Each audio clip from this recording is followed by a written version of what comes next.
Martinez brothers' plan to reunite results in further separation. Assemblyman Seeley purchases redemption at the cost of a few donuts, and Assemblyman Jones demands legislators take action against the most dangerous weapon known to mankind, the metal baseball bat. It's all here on today's edition of the COTH Report.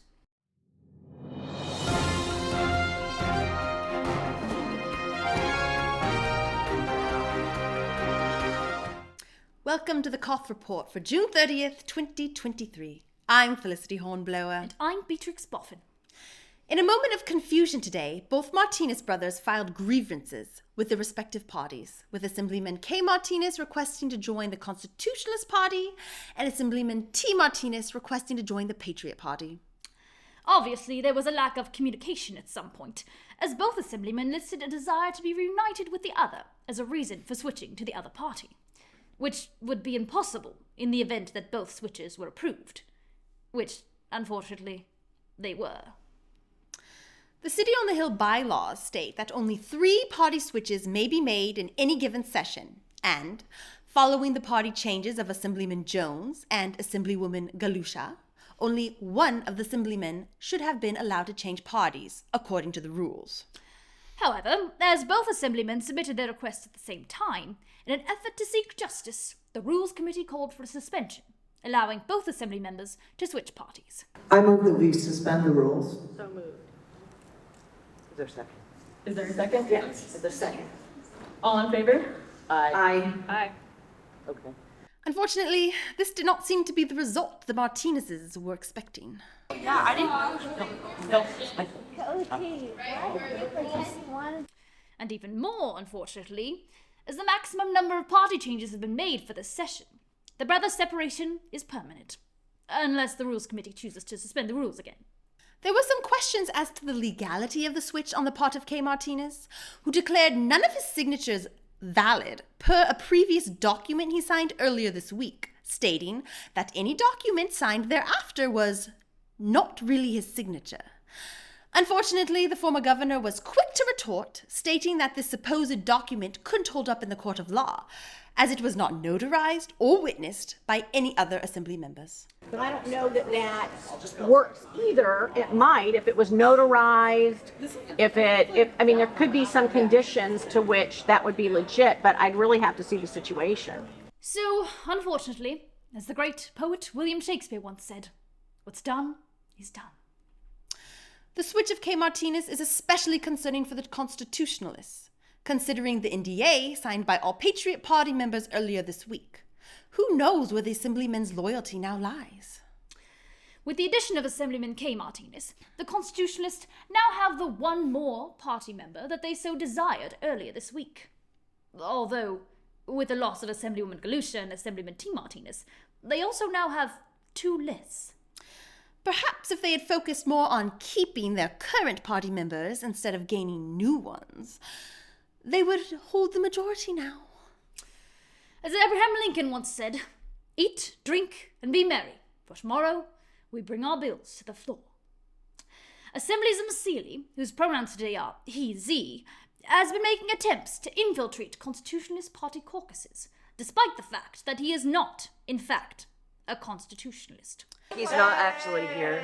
I have friends in this group, and I'm openly against the Patriots. Is it legal for you to be here? You can't It is legal. Nope. To walk by. Nobody. They can kick me out when they want. You cannot be in the caucus. Okay. We like him. He has a good face. Seeley seems to be stuck in limbo, unable to be involved in his current party, yet unable to switch to the other. One can't help but wonder what Seeley was thinking, or if Z was thinking, when backstabbing his party in the speaker elections earlier this week, without a plan of joining the Constitutionalists. But he certainly was thinking earlier today, when, in a true act of selflessness and generosity, he used his personal funding account to purchase donuts for his fellow legislators. It appears that we misjudged Seeley yesterday, and that the Lieutenant Governor was correct when we spoke with her earlier about Seeley's use of funds. All I know is that there are donuts involved. I don't know why, don't know how. Even the state controller was moved to tears when we spoke to him about the matter. Look, it was It was a very emotional moment, and yes, he did. It was. I'm moved. I'm not. I don't know how I feel about him, but today was touching. Should baseball bats be banned? Stay tuned after this commercial break. Do you feel like your party does not value your opinion? Are you constantly feeling shut out?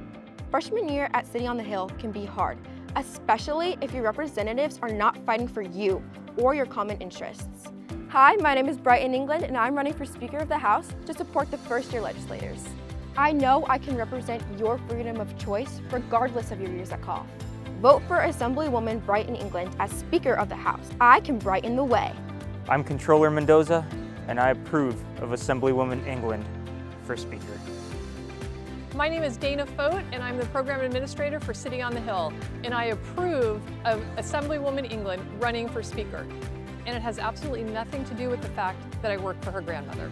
Hi, my name is Brooklyn Cullum, and I approve of Assemblywoman England for Speaker. My name is Brighton England, and I approve this message. Earlier today, we were approached by the constitutionalists who wished to run a smear campaign against the current governor. We refused, of course, as we would never, ever speak negatively about anyone or use any information out of context in order to ruin their reputation.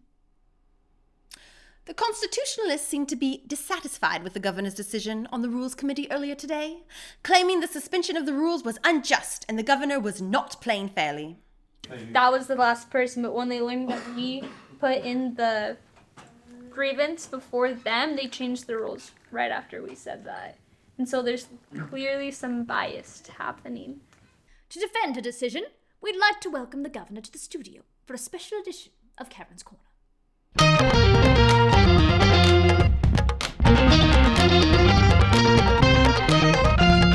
At the end of the day, our goal is to ensure that party members are aligned with the platform that they are serving. So at the end of the day, our whole purpose in allowing party members to transfer to the party that they identify with is really to support those agendas going forward. So our decision was to serve the people best, and we found that to be based on those legislators choosing the party platform that they found best represented their values. We don't want to kidnap and hold anyone hostage in a party that they don't want to be in or don't believe in. We find legislators do their best work when they are believing in the values that they are maintaining. All right. And what are your thoughts on the speakership tomorrow? Have you heard about Assemblywoman England trying to run for speaker? I have heard this rumor, yes, absolutely. In fact, I've been approached by certain legislators allowing me to know ahead of time that this is something that may be in fact happening. So as always, we wish everyone best of luck. However, at this point, we also recognize that Assemblywoman England is not a conservative, so we do have concerns with her party platform. Yes, she's a fine young lady, and hopefully she will grow out of this progressive phase she's in. But until then, we're conservative constitutionalists. Thank you, Karen. And Karen. The Assembly members were busy about business today, each scrambling to get their bills passed in committee in order for them to be moved to the floor tomorrow. Things got heated in Committee Room 4, where Assemblyman Jones introduced a bill calling for the ban of all metal baseball bats. The Assemblyman claimed these bats were dangerous and could ruin the future careers of college baseball players, or worse, kill young children. Now, the college player has been playing, throughout, since they were yay high to yay high. They're going through college, high school and college using metal and aluminum bats. Then they get to the MLB, and they're trying to hit with a wooden stick. That's not going to work. Big safety hazard for the youngins, Even counters are using those dangerous weapons. Can we do a vote? But the opposition, Assemblyman Zintak and Assemblyman Reading, both athletes themselves, seem to have more expertise on the matter than Jones himself.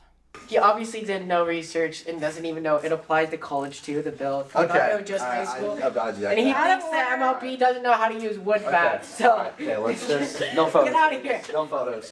They also seem to imply that if players want to get hurt while using metal bats, it's their prerogative, and that taking away such bats would be, quote, taking away the danger, which would be less fun. And if you're doing a sport, you obviously know that you're probably gonna get injured sometime. So it's probably their fault. So There's gonna be a lot less dingers, which make the game like the most fun. So this makes no sense. And Despite these compelling arguments, the bill passed committee. But what will the other legislators think of Jones' bill when it's introduced on the floor? We'll find out tomorrow. Until then, thank you for tuning in to today's edition of the COTH Report, your unbiased news source.